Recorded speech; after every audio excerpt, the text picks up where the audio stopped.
1989 அமைதிக்கான நோபல் பரிசு அன்னை தெரசாவிற்கு வழங்கப்பட்டது. அவருடைய இயற்பெயர்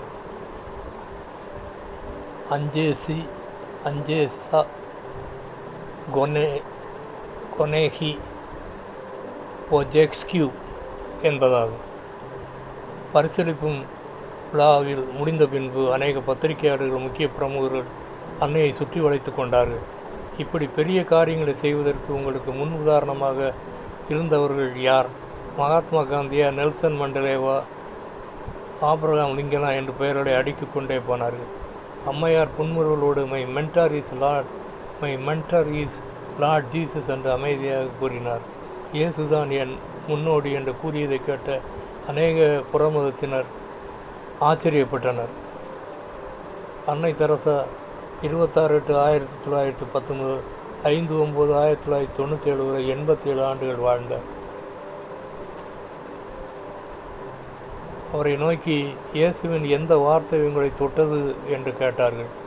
அதற்கு அவர் மத்தேயு 5:16 கூறியபடி வாழ்க்கையின் மூலம் நற்கிரியைகளை வெளி உலகிற்கு காட்ட வேண்டும் என்று கூறினார்.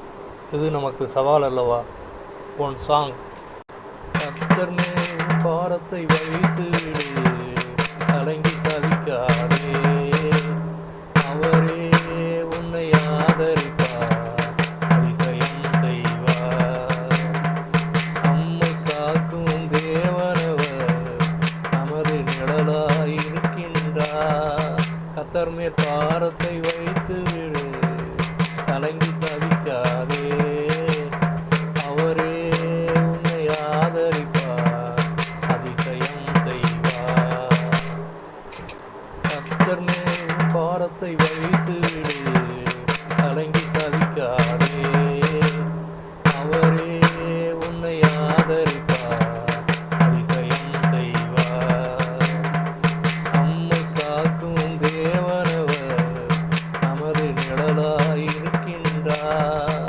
கர்த்தர் மேல் பாரத்தை வைத்து விடு, கலங்கி தவிக்காதே, அவரே உன்னை ஆதரிப்பார், அதிசயம் செய்வார்.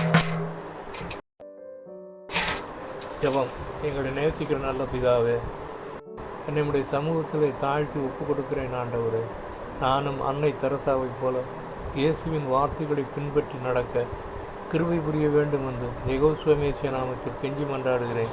பரிசுத்த பிதாவே, ஆமேன்.